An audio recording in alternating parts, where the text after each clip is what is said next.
Hi and welcome everybody. This is office hours for week 9, and we'll start them off by providing a review of the highlights and insights for chapter 9 in the textbook, which is about liabilities.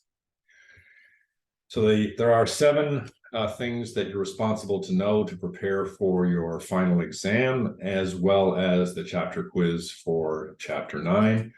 First is to be able to define the element liabilities. So we covered this early in the course.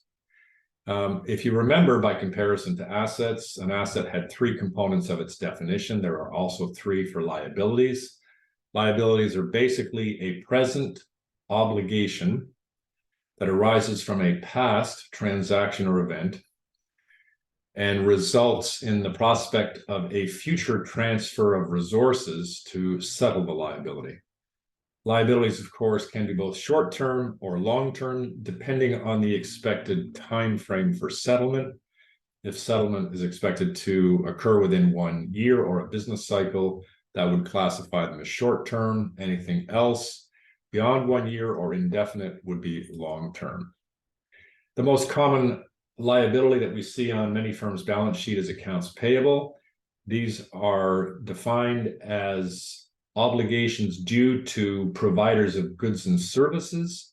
So you're essentially giving them an IOU in exchange for the goods or services they provide. The transactions that affect an enterprise's consolidated accounts payable balance include purchases of goods or services in exchange for credit, the IOU, the promise to pay, and accounts payable decrease upon subsequent settlement or payment of that obligation. We touched on the concept of an unearned revenue liability in class. Essentially, this represents amounts that have been paid in advance to the firm by customers, and the customer is expecting to receive something in return, so that expectation creates an obligation for subsequent performance by the enterprise receiving the cash. And that can be satisfied by delivering the goods that the customer expects, or the service, or possibly refunding the amount that was paid if it turns out the enterprise is unable to meet the expected performance obligation. Let's go to number 4. Number 4 is learning how to calculate interest. I'll cover that on a separate slide with a very simple formula that you should remember. And then when it comes to long-term liabilities, which could be called loans payable or notes payable, we want to be able to distinguish between what I call an operating line of credit and a term loan. The textbook refers to these term loans as traditional bank loans. The essential difference is that the term loans have a fixed period of time within which the principal amount must be repaid according to a schedule, whereas an operating line of credit tends to be revolving, and it arises to help a firm obtain cash to be able to pay its liabilities, typically before it collects the cash from its customers, to whom it may have sold goods on credit, and may not collect those till some time after the payments to its suppliers are due. So the operating line of credit is a way where they can borrow from the bank temporarily, use that money to pay their suppliers, their accounts payable, and then when they collect their accounts receivable, they take those funds and pay down or reduce the operating line of credit. Operating lines of credit usually have a limit where you can't borrow beyond, and every time you pay down the amount you've borrowed, it refreshes the availability of that borrowing facility.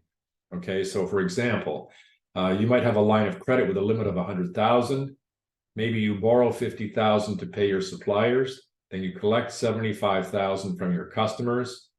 You take 50,000 of that and you pay down your operating line of credit, and now you have the full $100,000 available to borrow again.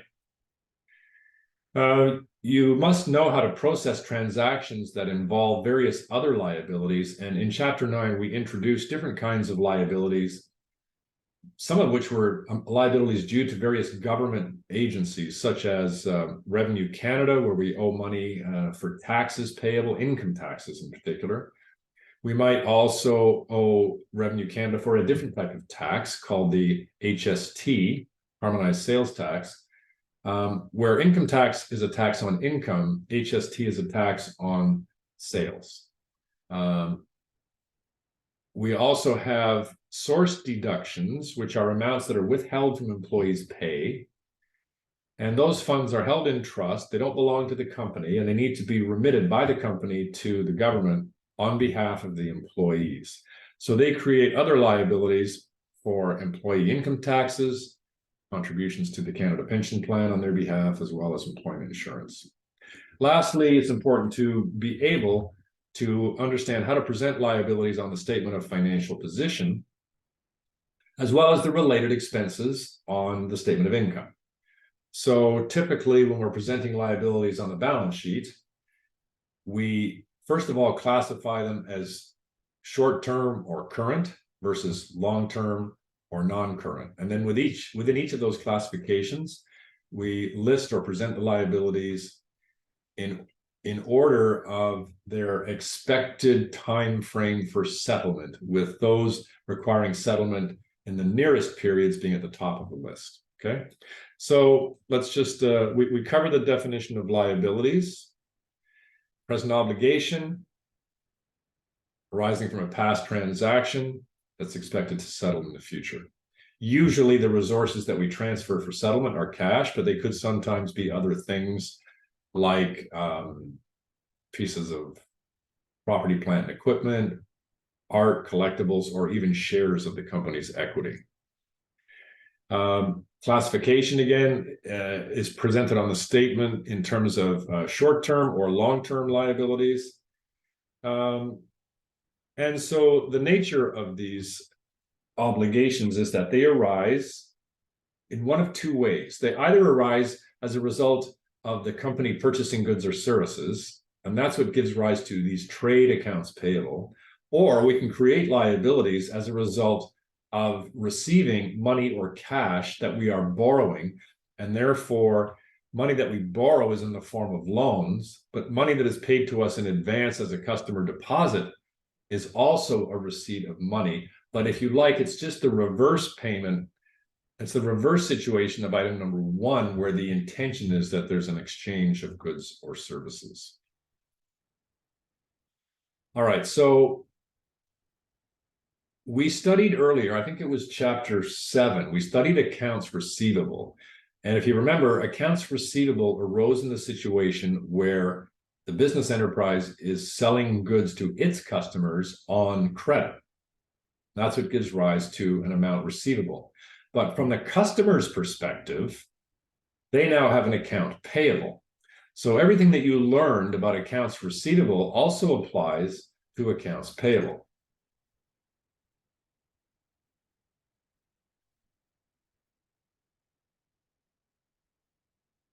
So that includes the credit terms, the shipping terms, prompt payment discounts, how to age an accounts receivable list in order to be able to estimate how much money you can collect from older accounts, from medium-aged accounts, and from newer accounts.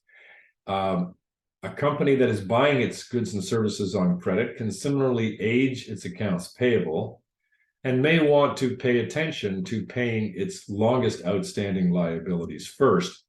That will help keep it in good standing with all of the suppliers, particularly those suppliers it deems to be important to have a continuous source of supply.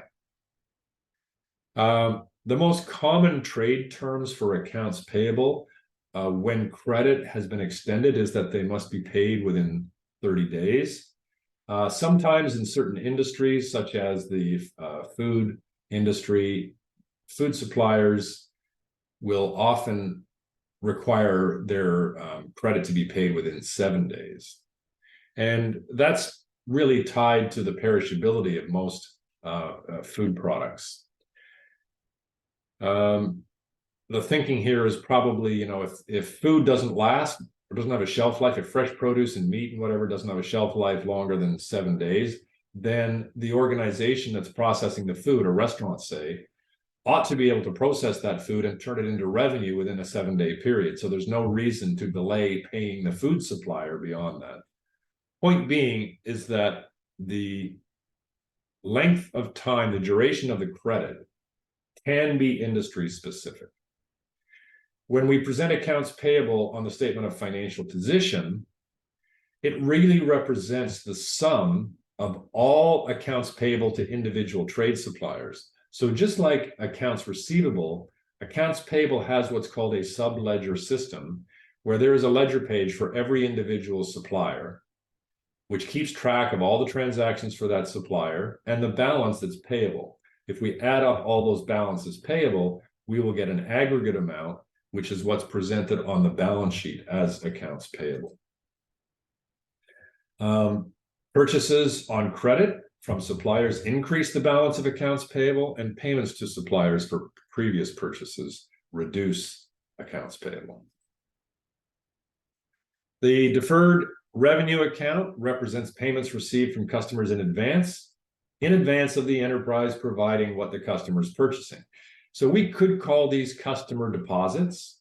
And the reason we use the terminology deferred revenue on the balance sheet is to communicate to the readers of the financial statements that we actually don't expect to pay this liability in cash, but we do expect, once we've satisfied the performance criteria, to recognize the revenue as earned. We expect to transfer that liability amount from the balance sheet to the income statement as revenue, okay?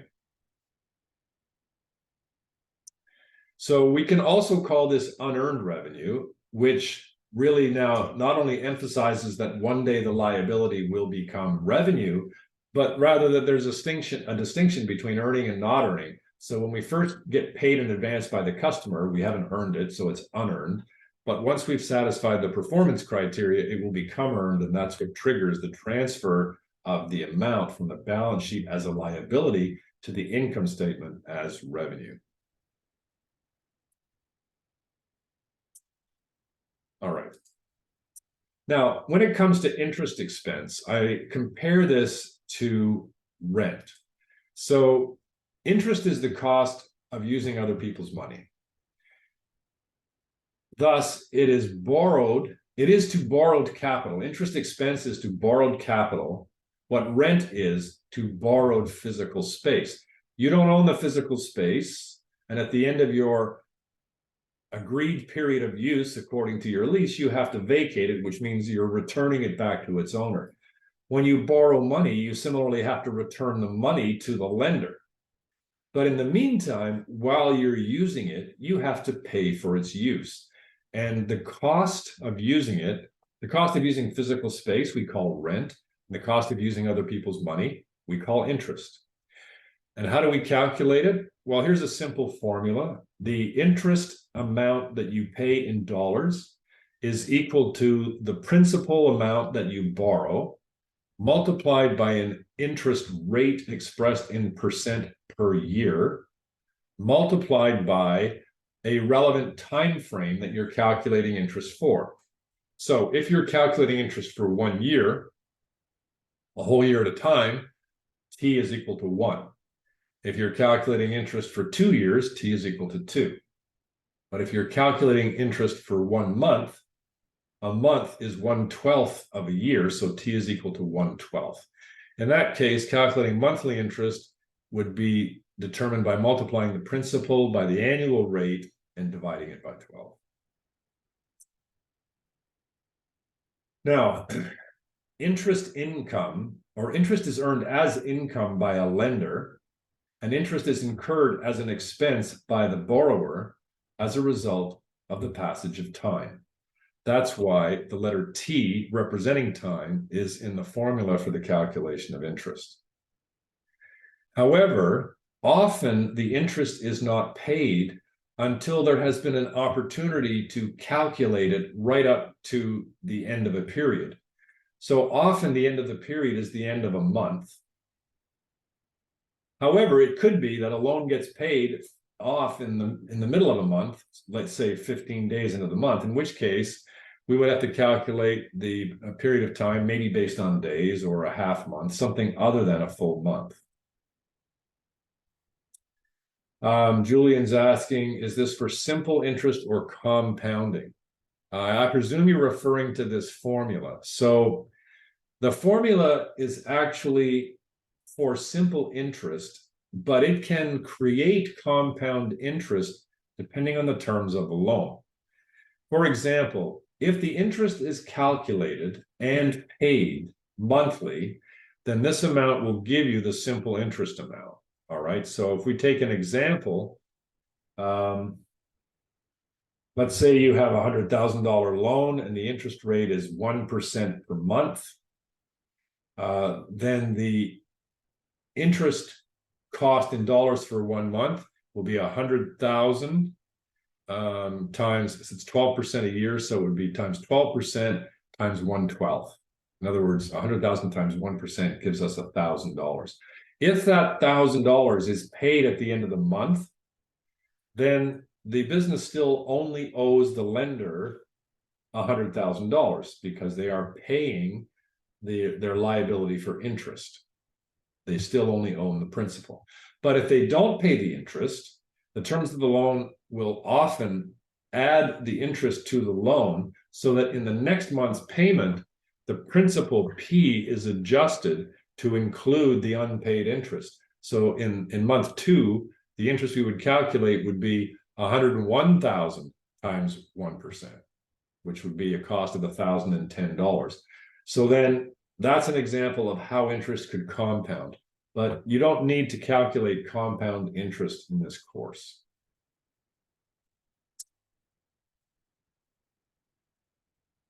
All right, so interest is incurred with the passage of time, often not paid till it's calculated and a due date is reached. So this one of the reasons why the bank lending agreement might specify that interest will be paid on the first of the month is that allows them till the end of the month to be calculating everybody's interest. And then on the first day of the following month, the bank usually just takes it out of its borrower's operating accounts. So one of the problems that this gives rise to is related to the difference in timing between the cash basis of paying interest and the accrual basis of recognizing the interest expense. So if we have had the use of borrowed money for a month, let's say, and we've used that borrowed money to help generate revenue and income, then the expense on the borrowed money is an expense of generating the revenue and income for the period. And so the interest expense should be matched to the same period where the revenue and the other income is generated.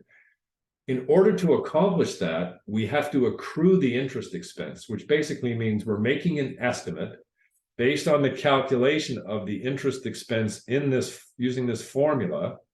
And the way we will process that transaction is to record the calculated amount as both an interest expense and a liability called interest payable.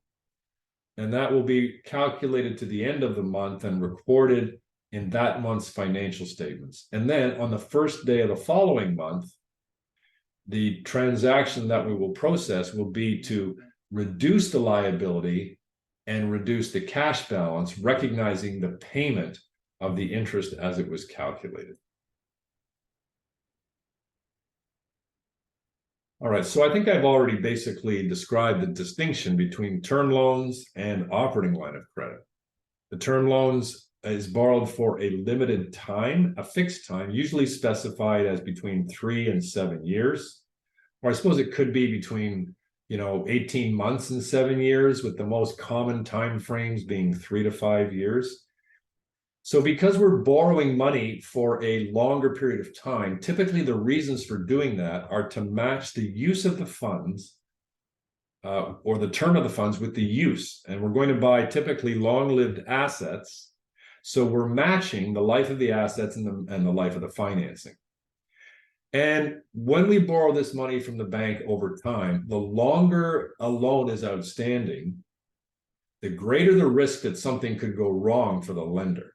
So that's why they typically require the principal amount to be paid in installments, that is through periodic payments to reduce the principal according to a schedule that the lender and the borrower both agree on.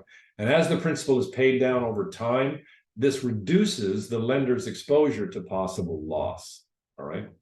Now, sometimes a loan may not have to be paid on through regular installments, but sometimes it can be paid in just one lump sum at the end of a period. But typically, that won't be for loans that are, say, outstanding for 7 years. If you're going to have a term loan for 3 to 7 years, probably you have to make installment payments of principal. If your term loan is like, 12 to 18 months, then under those situations, in practice, maybe a lump sum payment at the end is possible, especially if the amount that you're borrowing is not huge in comparison to other financial obligations of the business enterprise. Now, an operating line of credit is borrowed for an indefinite term. It may have a time limit on it. The bank may say, look, we're going to provide you with an operating line of credit facility that is subject to annual review. So at the end of each year, the bank will re-examine its decision-making for granting the line of credit. And if the company has operated it well, where they've revolved it, paid it, they borrowed money and they paid it down, they borrowed some more and they paid it down. If they're always doing that in good, faithful standing, and if there are various other commitments such as liquidity ratios and debt equity ratios, which form covenants in the lending agreement, if they're all in good standing, the bank will likely just renew the credit facility and life will continue as it has for the past year. But if the company that's borrowed the money has violated the covenants, meaning some of its ratios have not been within the guidelines and parameters established by the bank, or if it has taken advantage of the line of credit, maybe borrowed more than it was entitled to or not paid it back on time, if the bank doesn't like the character that the company is exhibiting in using this facility, they might not renew the credit, in which case they'll give you a letter asking you to pay it all back within 30 days. So typically, as I explained, the line of credit is like an intermediate level of funds that's available to basically pay your suppliers and your wages and taxes before you collect money from your customers. That's its purpose. And it's usually reduced when payments are received from customers. In fact, one of the things I haven't noted here is that in both cases, banks are not in the business of taking risk. They will only provide these different credit facilities if they have a high degree of confidence that they'll be repaid. So they prefer to be repaid from cash flow generated from operations. But in case something goes wrong with the ability to generate cash flow from operations, all of which is driven by sales and cost management, if something goes wrong, the bank needs a secondary means of being able to get repaid. And so for both types of loans, they will often require, they will often require the business to provide some kind of collateral. And sometimes there are multiple types of collateral. So if you're borrowing money on a term loan to finance a piece of equipment, if that equipment is fungible, which means it can be seized and sold to a large number of possible buyers, like, for example, a MacBook computer, then the bank will take that equipment as collateral for the loan. And the business has to agree to pledge it as collateral, or it may not get the loan. When it comes to the operating line of credit, the typical type of collateral that the bank takes is what's called an assignment of accounts receivable.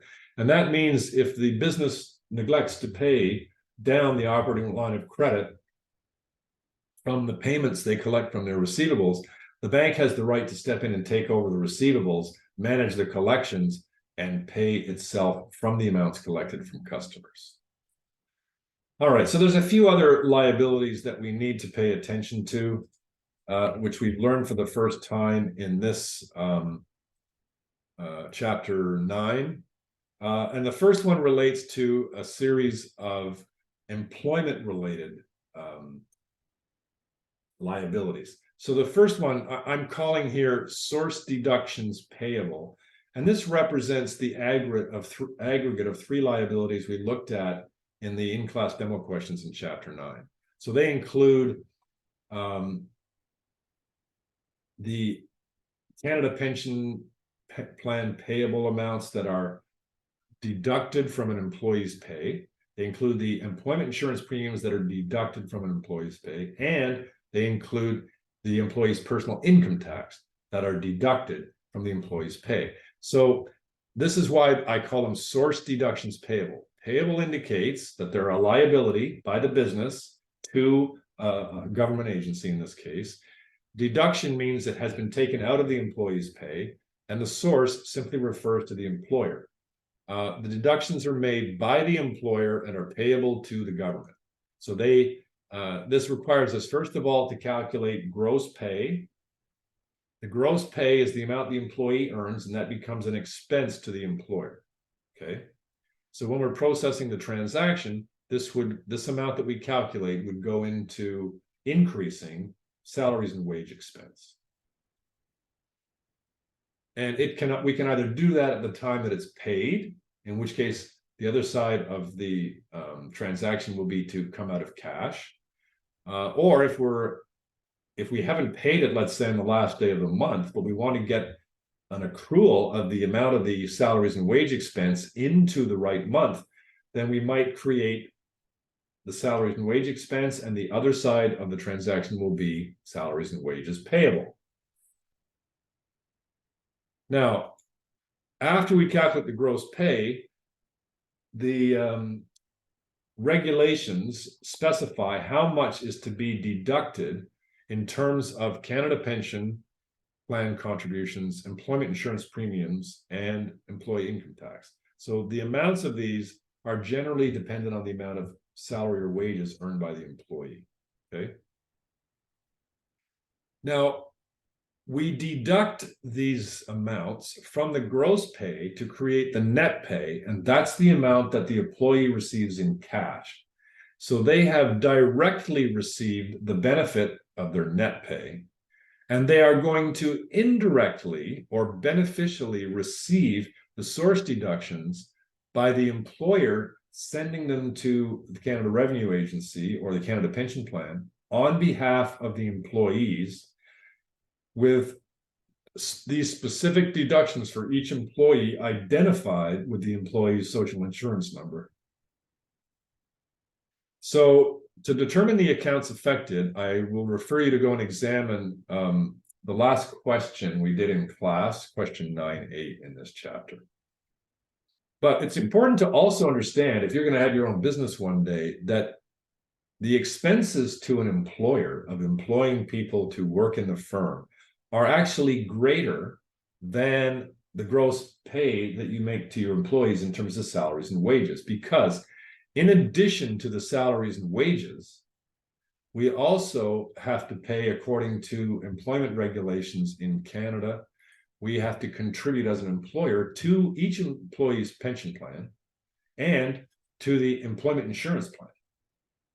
So the amount that an employer has to contribute is a matching contribution to the Canada Pension Plan.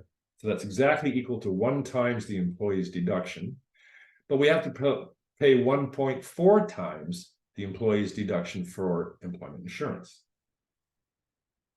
So when we go to process the transaction to reflect this additional expense, which I also call a payroll burden, and your textbook refers to this as employee benefits expense, we will record the total of these 2 amounts in an expense that goes to the income statement called employee benefits expense. And we'll set up a liability, an addition to the liability for Canada Pension Plan payable and employment insurance plan payable. So the employer's share of the liability will be added to the aggregate of all employees' deductions, and then we will pay those usually on by the middle of the following month after the employee's pays have been accounted for. A couple of other new types of liabilities include certain taxes. So income taxes payable, this is a tax on income. If you make a profit, which we measure on the income statement as net income before tax, then the Income Tax Act of Canada requires businesses to pay a tax by multiplying the net income before tax, or the income tax's equivalent called taxable income, by a tax rate.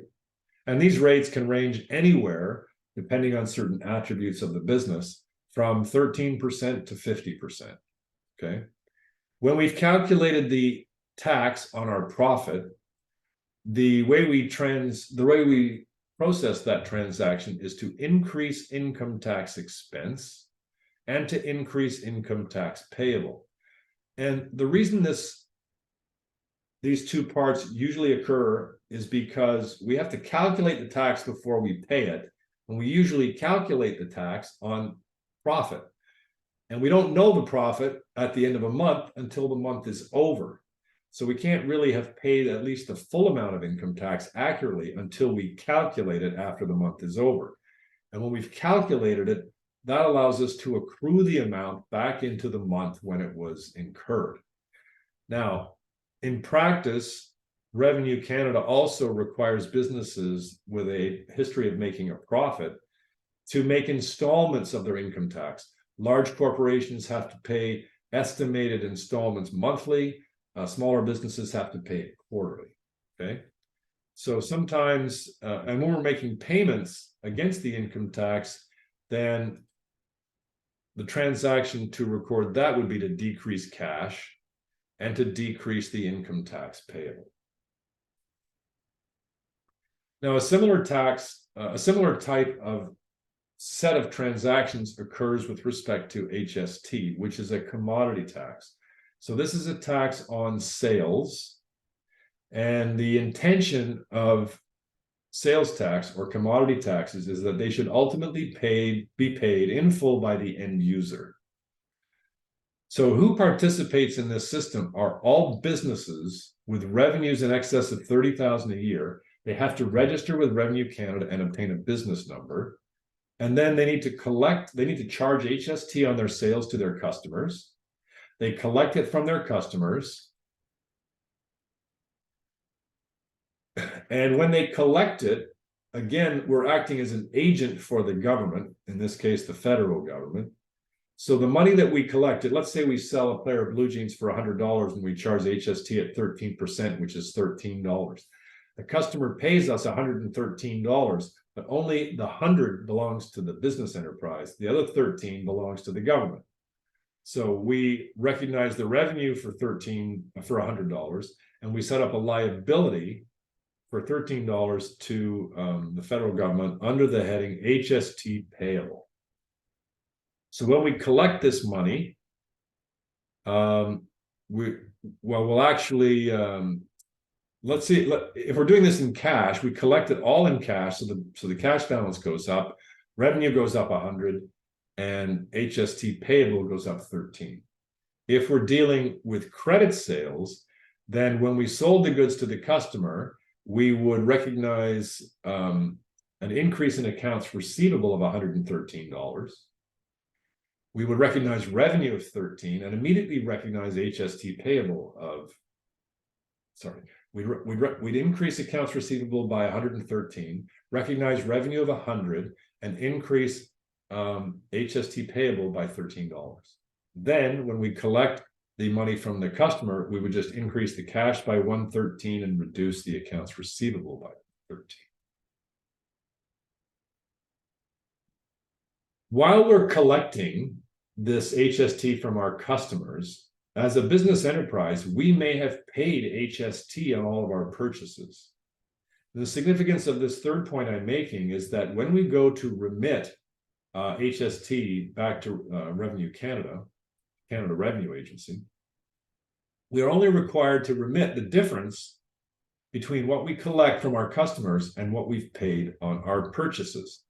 And so what that really amounts to is that businesses essentially get a refund of the HST they pay on their purchases.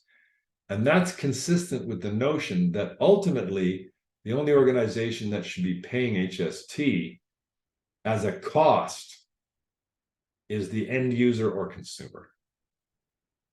So we remit to the government the HST on the net difference, our net value added, which is the difference between the HST we charge on sales and the HST we have paid on our purchases. Okay. All right. Lastly, when we talk about presenting liabilities on the balance sheet, we classify the liabilities between short-term, as I mentioned, which is also called current liabilities, and long-term, which can be called non-current. Within each classification, we present major components, which we've just described on the previous slides, things like accounts payable, salaries and wages payable, CPP, EI, and employee income tax payable, income taxes payable, HST payable, all those things end up in current liabilities. And if we have loans payable, most of the loans payable end up in long-term liabilities. There is one little wrinkle in that, which is if we're having an operating line, then it ends up in short-term liabilities, usually at the top of the list. If we have a term loan, which is, let's say, a 5-year term loan, then one little wrinkle is we also include in current liabilities at the bottom of the list the next 12 months of principal payments that are due on the term loan. I don't think that you're responsible for that in this course, however. All right. If there are questions and answers about this chapter 9, I'm happy to take those.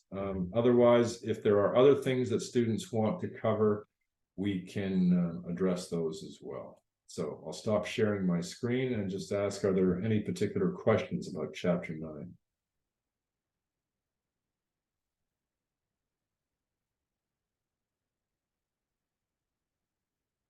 Julian, what's your question? Sorry, I just had a question about, so one of the slides, it was the one with income tax payable and HST payable. For All some right, of let me them, go and get that slide. Maybe that will help you phrase your question.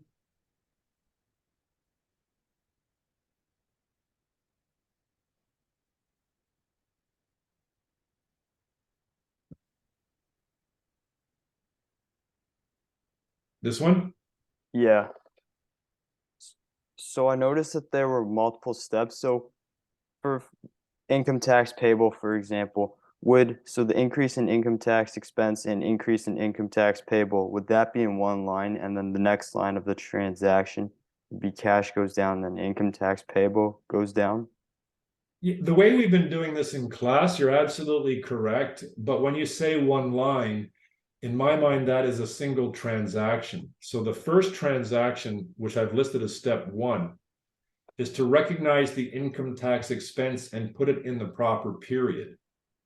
And since we calculate the income tax expense usually after the period is over, that typically requires us to put it backwards into the period by increasing the income tax expense and simultaneously increasing the income tax payable. And those two sides of the transaction are what keep it balanced.